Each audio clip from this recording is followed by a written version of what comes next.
The stars looked different out here. Jake Harrison stood at the window of his ship, the Endeavor, and watched them shine. He had been in space for 5 years now, but the view still amazed him.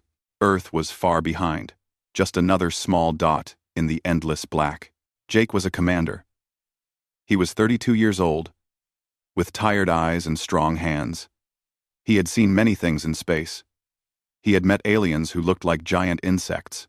He had traded with creatures made of living crystal.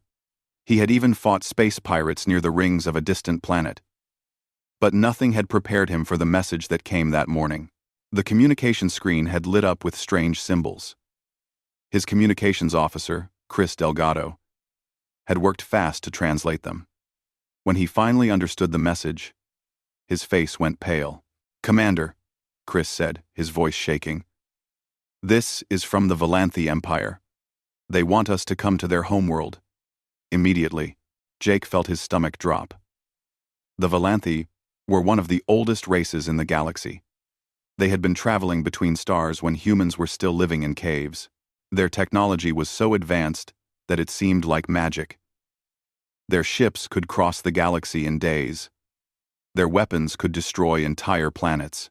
And they had never, not once in all of history, asked humans for anything. "Are you sure?" Jake asked. Chris nodded slowly. "The message is clear. They are requesting human assistance. They say it is urgent." Dr. Amy Lawson walked onto the bridge. She was the ship's medical officer, a small woman with kind eyes and steady hands. She had heard the news through the ship's intercom. "The Valanthi asking for our help?" she said. "That does not make sense. They think we are children. They call us the young ones." Jake agreed with her. Every time humans had met the Valanthi, the aliens had been polite but distant. They looked at humans the way adults look at babies trying to walk. There was patience there, but also a sense that humans were not worth taking seriously. "Maybe something has changed," Jake said. He made his decision quickly. "Set a course for the Valanthi homeworld. We need to find out what is happening." The journey took 3 days. Jake spent most of that time reading everything he knew about the Valanthi. They were tall creatures, almost 8 feet high, with scales that changed color with their moods. They lived for thousands of years. Their queen, Ceranis, had ruled for over 2,000 years. She was said to be wise beyond measure. The Valanthi did not feel emotions the way humans did. Long ago, they had decided that strong feelings were dangerous. They had trained themselves to stay calm at all times. They did not laugh. They did not cry. They did not love or hate. They simply existed, like ancient trees that had seen too many seasons to care about storms. When the Endeavor arrived at the Valanthi homeworld, Jake saw a planet covered in silver cities. Towers reached up into the clouds. Ships moved through the sky like fish swimming through water. Everything was beautiful and cold. A Valanthi escort ship met them in orbit. The alien pilot spoke through the communication system. His voice was flat, without any feeling. "Human vessel. You will follow us. Do not deviate from the path we set. Any attempt to scan our cities will be seen as an act of war." Jake swallowed hard. "Understood. We are here to help." The escort led them down to the surface. They landed on a platform made of white stone. Armed guards surrounded the ship immediately. These soldiers wore armor that seemed to glow with inner light. Their weapons hummed with deadly energy. Jake, Amy, and Chris walked down the ramp together. The air smelled strange, like metal and flowers mixed together. The sky was a pale, purple color. Everything felt wrong somehow, like they had stepped into a dream. A Valanthi official approached them. He was very tall, and his scales were a deep blue color. He looked at the humans the way someone might look at insects. "You will come with me," he said. "The Queen wishes to speak with your commander." "Alone."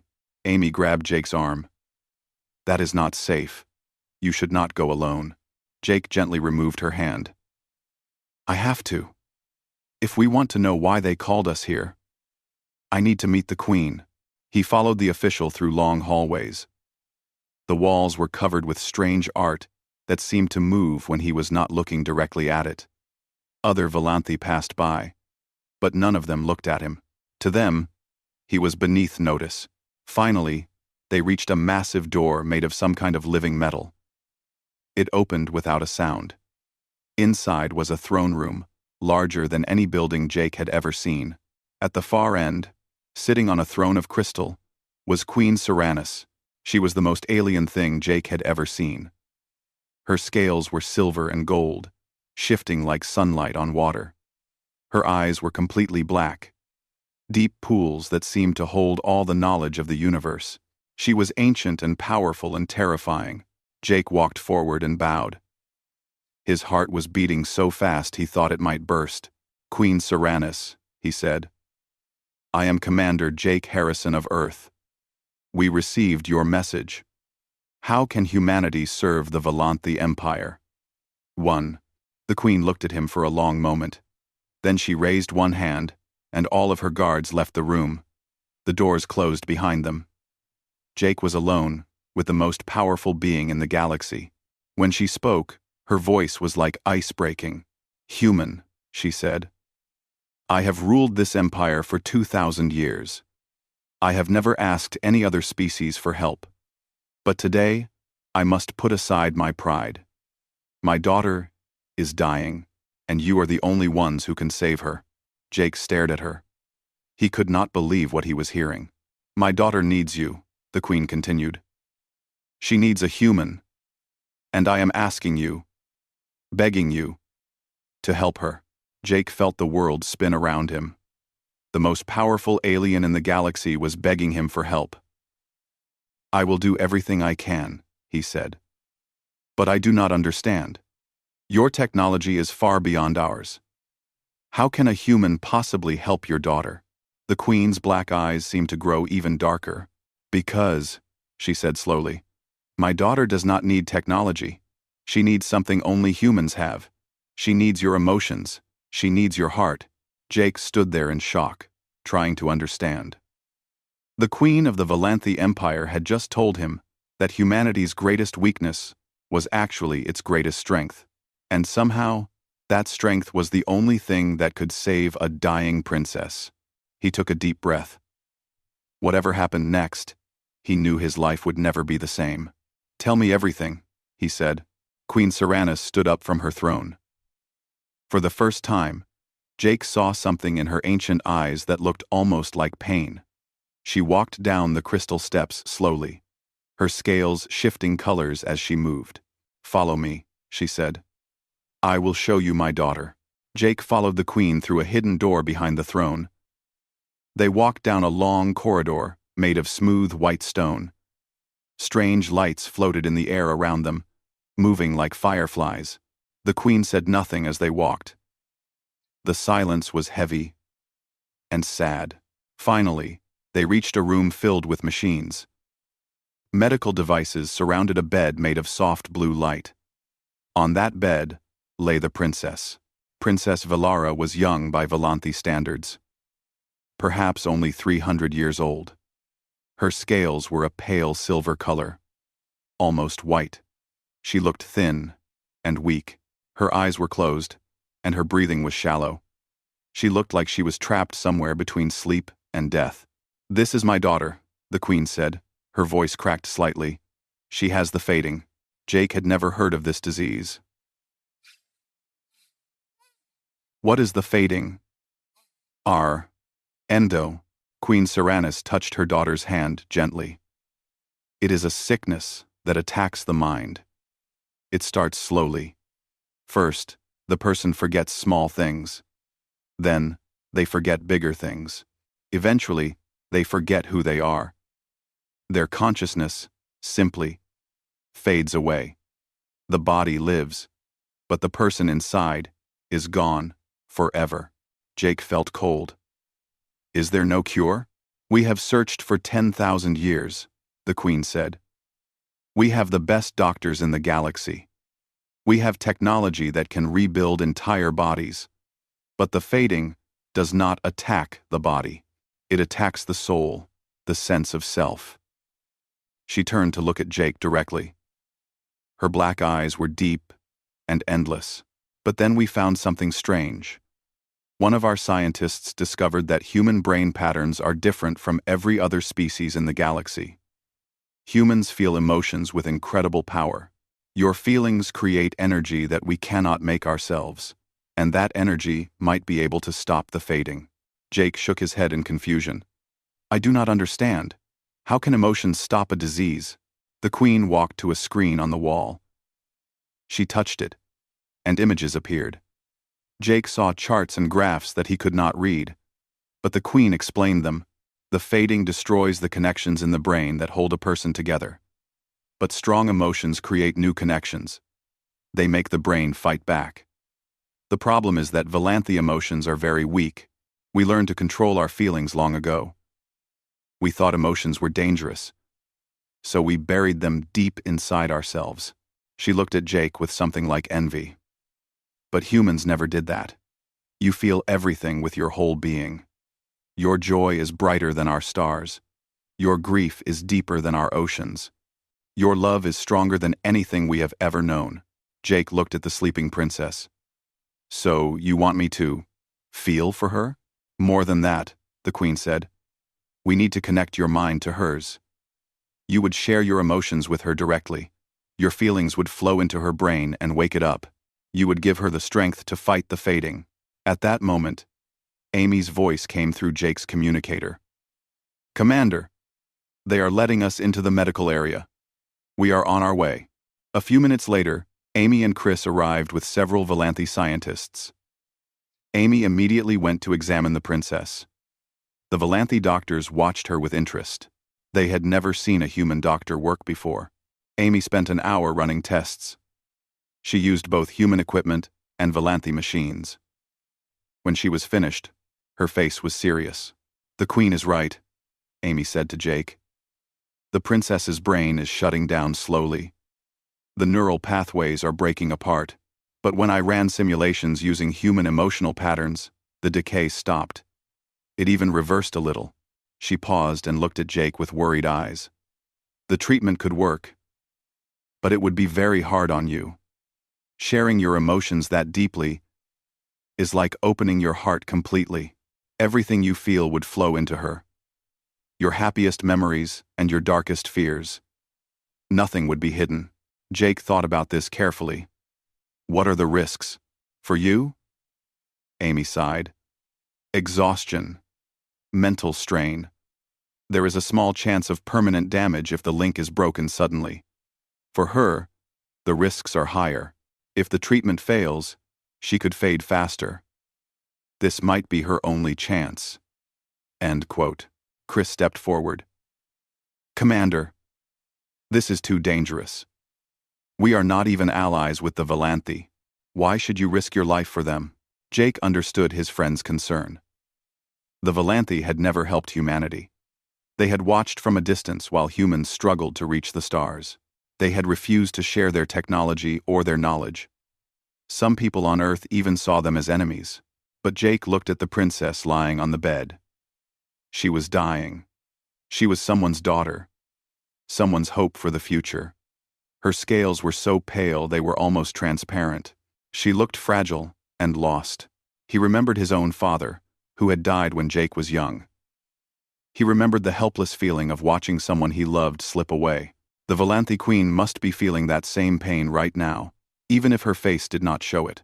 I will do it, Jake said. Everyone in the room turned to look at him. Commander, Chris said urgently. I have thought about it, Jake replied. He looked at the Queen. You asked for our help. Humanity has always wanted to prove itself to the galaxy. Maybe this is our chance. Maybe we are here for a reason. Round. Queen Serranus studied him for a long moment. You would risk your life for my daughter? A person you have never met? A member of a species that has never shown you kindness? Jake smiled slightly. That is what humans do. We help people. Sometimes we help people who do not deserve it. Sometimes we help people who will never thank us, but we help anyway, because that is who we are. The queen was silent. Her scales flickered through several colors that Jake could not read. Finally, she spoke. I have lived for 2,000 years. I have seen empires rise and fall. I have watched stars die and new ones be born. But I have never met anyone like you. Human, your people may be young, but there is something special inside you. Something we lost long ago. She turned to her scientists. Prepare the neural link. That night, Jake could not sleep. He lay in the room the Valanthe had given him and stared at the strange purple sky through the window. He thought about his life, his memories, his feelings. Tomorrow, he would share all of them with a dying princess. He wondered what she would think when she saw inside his heart. Would she see a brave commander? Or would she see a scared boy from Earth who was just pretending to be strong? It did not matter, he decided. He had made his choice. Whatever happened next, he would face it the way humans always face the unknown, with hope, with fear, and with all the emotion his human heart could hold. The morning came too quickly. Jake woke up feeling tired and nervous. He had not slept well. His dreams had been strange and confusing, full of colors and sounds he did not understand. Amy came to his room early. She brought him food and made him eat, even though he was not hungry. You need your strength, she said. The neural link will use a lot of energy. Your body needs fuel. Quote, Jake ate slowly. The Valanthe food tasted strange, like nothing he had ever tried before. But he forced himself to finish everything. Are you scared? Amy asked quietly. Jake nodded. Yes, very scared. But I am also ready. This feels like the right thing to do. Amy smiled sadly. That is the problem with you, Jake. You always want to save everyone, even when it hurts you. An hour later, Jake lay on a bed next to Princess Valara. The Valanthe scientists attached small metal devices to his head. They connected wires between him and the princess. The machines around them hummed with power. Queen Serranus stood nearby, watching everything. Her face showed no emotion, but Jake could see her hands were trembling slightly. The link will begin soon, the lead scientist said. When it starts, you will feel like you are falling. Do not fight it. Let yourself fall into her mind. Once you are connected, share your emotions with her. Think of your strongest memories. Let her feel what you feel. Jake took a deep breath. I understand. One more thing, the scientist added. The princess may resist you at first. She has been trained to reject strong emotions. Do not be discouraged. Keep trying. The machines activated. Jake felt a sharp pain in his head, then a strange pulling sensation. The room around him faded away. Colors swirled and mixed together. He was falling into darkness. Then suddenly, he was somewhere else. He stood in a gray landscape that stretched forever in all directions. There was no sun, no sky, just endless, gray emptiness. The ground beneath his feet felt like sand, but when he looked down, he saw nothing at all. Hello? He called out. His voice echoed strangely. A figure appeared in the distance. It walked toward him slowly. As it got closer, Jake saw that it was Princess Valara. But she looked different here. Her scales were brighter, her eyes were open, and her face was cold and hard. You are the human, she said. Her voice was flat and unfriendly. You should not be here. Jake stepped toward her. Your mother asked me to help you. You have the fading. My emotions can heal you. The princess laughed, but it was an empty sound without any joy. Your emotions? You mean your weakness? I do not need the feelings of some primitive creature from a small planet. Number 1. I come to dock. Jake felt hurt by her words, but he did not give up. I know you think humans are weak, But we survived on Earth for thousands of years.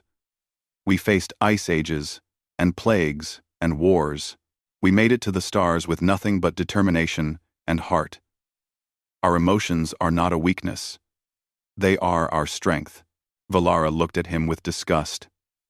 You feel pain and call it growth. You feel fear and call it courage. You feel sadness and call it depth. These are lies you tell yourselves to feel better about being broken. Jake shook his head. No. These are truths you have forgotten. He closed his eyes and thought about his first memory of joy. He was 6 years old, running through a field on Earth. The grass was green, and the sky was blue, and the sun was warm on his face. His mother was calling him for dinner. His father was laughing somewhere nearby. Everything was perfect, and simple, and happy. He pushed that memory toward Valara. He let her feel what he felt. The princess gasped. Her eyes went wide. For a moment, the gray landscape around them flickered with color. Green grass appeared beneath their feet. A blue sky formed above them. What is this? She whispered. It is joy, Jake said. Pure, simple joy. The kind of feeling that makes life worth living. Valara stumbled backward. It is too much, too bright, too strong. It is supposed to be strong, Jake said gently. That is the point. Feel it. Let it fill you up. But the princess shook her head violently. The colors faded. The gray emptiness returned. Go away, she said. I do not want your feelings. I do not need your help. Leave me alone. She turned and walked into the gray distance. Jake tried to follow her, but the ground shifted beneath his feet. He could not move forward. He woke up in the medical room.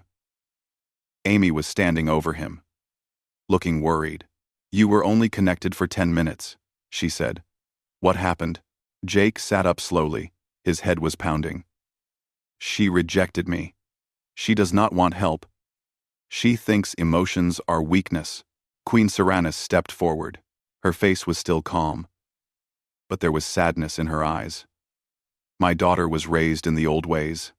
She was taught that feelings are dangerous. She has never known anything different. I will try again, Jake said firmly. She saw a memory of joy. For one moment, she felt it. I could see it in her eyes. Part of her wants to feel. I just need to keep trying. Amy looked concerned. Jake, the link is exhausting. You cannot push yourself too hard. I know, Jake said. But I am not giving up. Not yet. For the next 3 days, Jake entered the mindscape again and again.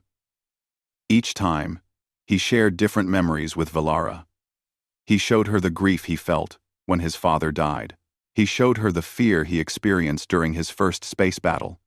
He showed her the love he felt for his mother, for his friends, for the people he had served with over the years. Each time, Valara resisted. She pushed him away, called him weak, told him to leave. But each time, Jake noticed small changes. The gray landscape became a little less empty. Colors appeared for longer periods. The princess's cold expression softened slightly. On the 4th day, something different happened. When Jake entered the mindscape, Valara was waiting for him. She did not attack him or tell him to leave. She just stood there, looking lost. Why do you keep coming back? She asked. I have been cruel to you. I have rejected everything you offered. Why do you not give up? Why do you not give up? Jake smiled. Because you are worth saving. Because everyone deserves a chance to feel alive. And because giving up is not what humans do. Valara was quiet for a long moment. Then, slowly, she asked a question Jake had not expected. What does it feel like, she whispered, to care about someone so much that you would suffer for them? Jake thought about his answer carefully. It feels scary. It means you can be hurt. But it also feels wonderful. It connects you to other people. It makes you part of something bigger than yourself. He held out his hand to her. Let me show you. For the first time, the princess did not pull away. She reached out and took his hand, and in that moment, the gray landscape exploded with color. The moment Valara took Jake's hand, everything changed. The mindscape transformed around them. Rolling hills covered with flowers appeared beneath a sky of deepest blue. Rivers of silver light flowed through valleys of green. It was the most beautiful thing Jake had ever seen. Valara looked around in wonder. Tears formed in her eyes, the first tears she had cried in centuries. I can feel it, she whispered. I can feel everything. Jake smiled. This is what life is supposed to be like. Not empty gray, not cold silence, but color and warmth and feeling. In the real world, the medical machines showed incredible results.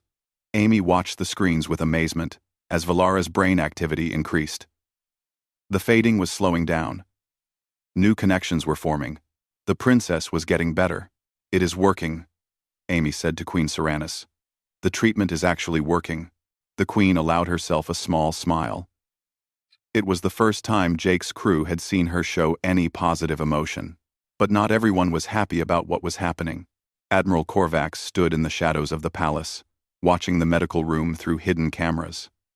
He was old even by Volanthi standards, with dark gray scales and cold yellow eyes. He had served the Empire for 1,000 years. He had fought in wars that humans did not even know existed. And he hated what he was seeing. This is an abomination, he said to his closest officers. A human, contaminating our princess with their emotional sickness. This cannot be allowed to continue. One of his officers nodded. But the queen supports the treatment. We cannot act against her wishes. Korvax's eyes narrowed. The queen is not thinking clearly. Her love for her daughter has clouded her judgment. She is allowing aliens to infect the royal bloodline with their primitive feelings. If we do nothing, the princess will become like them. Emotional, unstable, dangerous. He turned to face his followers. The Empire has survived for 10,000 years because we control our feelings.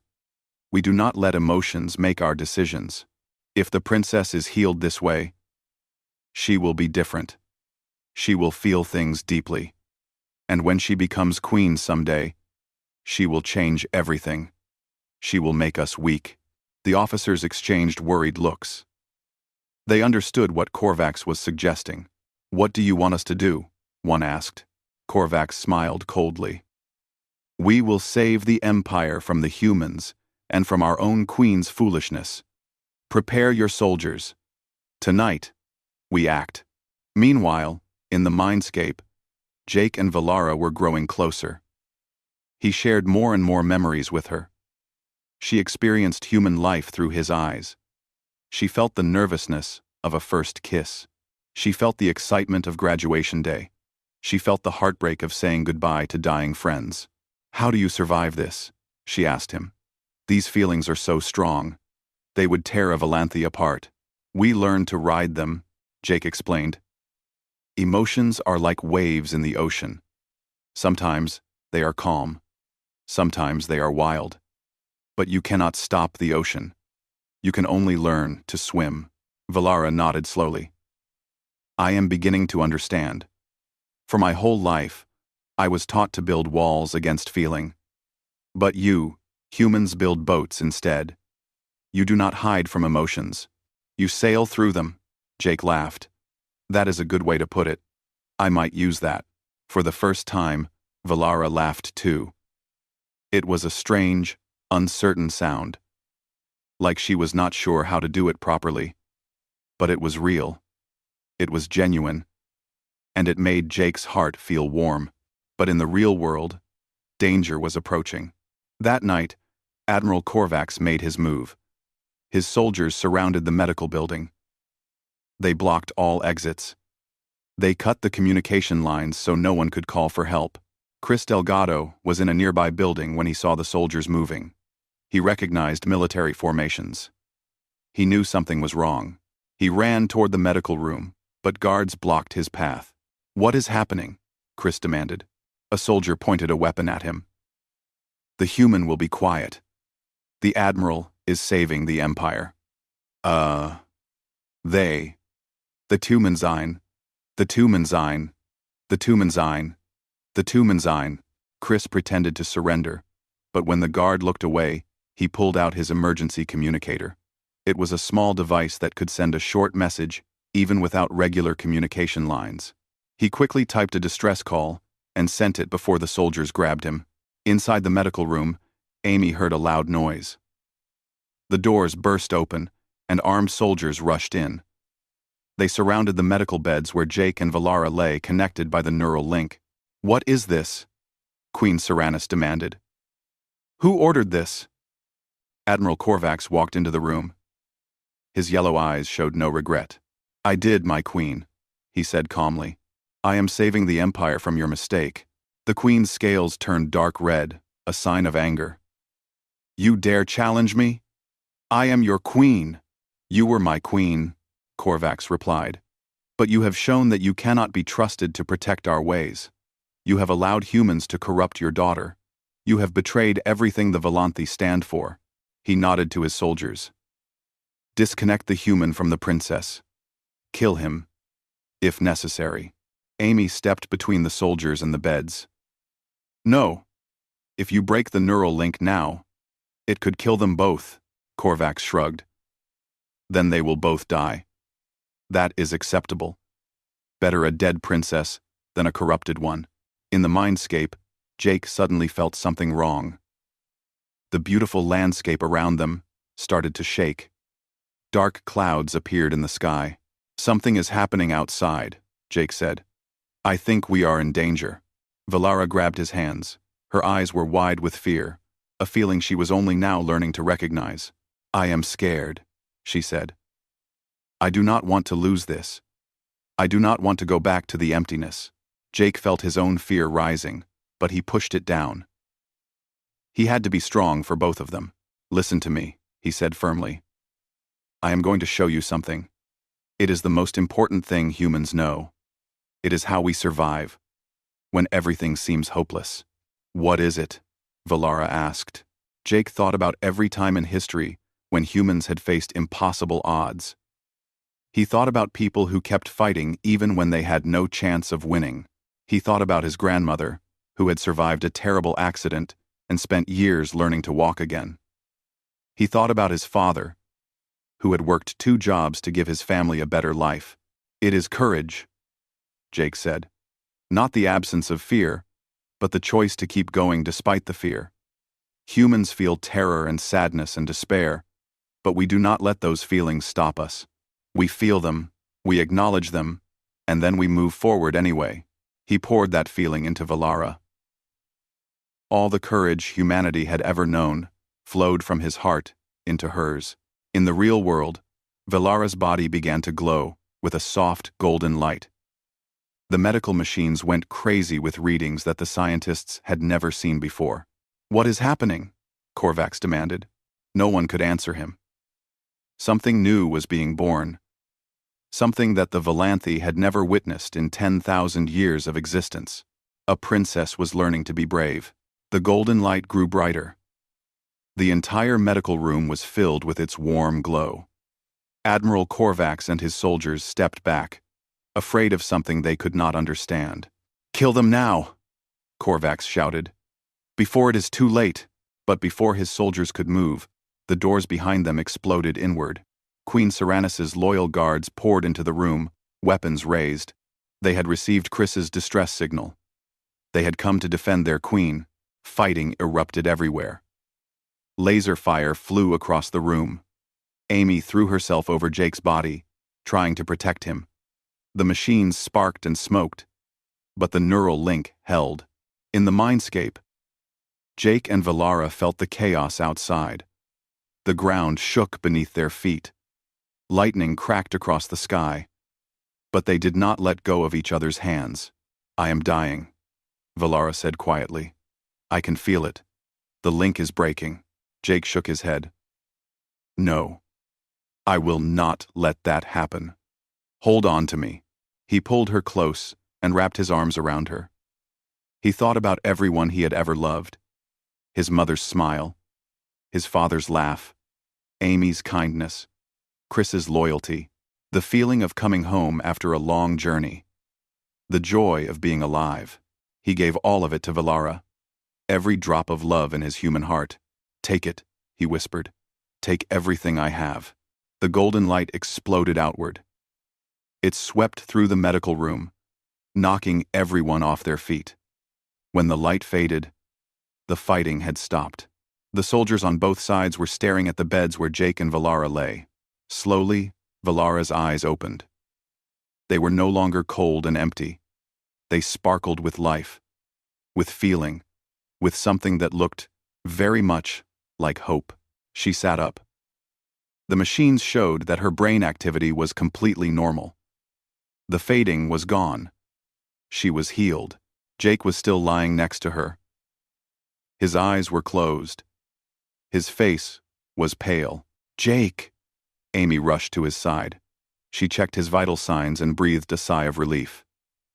"He is alive, just exhausted. He gave too much of himself." Queen Seranus walked toward her daughter. Her guards had captured Admiral Korvax and his followers. The coup had failed. But the queen did not care about politics right now. She only cared about one thing. "Valara," she said softly. The princess looked at her mother. Tears were streaming down her face. For a Valanthi, this was something that never happened. Tears were a sign of weakness, of failure, of everything they had trained themselves to avoid. But Valara was not ashamed. She was free. "Mother," she said, "I feel everything, and it is wonderful." She stood up from the bed and walked to her mother. Then she did something that shocked everyone in the room. She hugged her. Queen Seranus froze. No one in the royal family had embraced anyone in over 1,000 years. It was not done. It was against every tradition. But slowly, carefully, the queen raised her arms and hugged her daughter back. "I thought I lost you," Seranus whispered. "Afraid?" Valara pulled back and looked at her mother with surprise. "You felt fear?" The queen nodded slowly. "I have always felt it. I just learned to hide it, like all Valanthi do. But perhaps that was wrong. Perhaps we lost something important when we buried our hearts." Admiral Korvax, held by guards, shouted in anger. Valara walked toward him. She was no longer the cold, distant princess he remembered. She was something new, something stronger. "You call emotions weakness," she said calmly. "But I just survived a disease that should have killed me. I survived because a human showed me how to feel. His love gave me strength. His courage taught me to fight. His heart saved my life." She looked at the soldiers around her. "The humans are not weak. They feel pain and keep going. They feel fear and stay brave. They feel sadness and still find joy. That is not weakness. That is the greatest strength I have ever seen." The room was silent. Even Korvax had no reply. 3 days later, Jake finally woke up. He was in a comfortable bed in the royal palace. Amy and Chris were sitting nearby, watching over him. "Welcome back," Amy said with a smile. Jake tried to sit up but felt too weak. "What happened? Is Valara okay?" "She is more than okay," Chris said, grinning. "She is completely healed. And she is different now. She laughs, Jake. I heard her laugh this morning. It was the weirdest and most beautiful thing I have ever seen." A knock came at the door. Princess Valara entered, carrying a tray of food. She looked radiant, her scales glowing with healthy colors. "I wanted to bring this myself," she said, setting the tray beside Jake's bed. "The servants said it was not proper. But I did not care." Jake smiled weakly. "Thank you." Valara sat down on the edge of his bed. Her eyes were warm now, filled with emotions she was still learning to name. "I feel alive," she said. "For the first time in 300 years, I actually feel alive. I feel the warmth of the sun. I feel the joy of laughter. I feel gratitude so strong, it makes me want to cry." She took his hand gently. You gave me a gift that I can never repay. You showed me what it means to be truly awake. Jake squeezed her hand.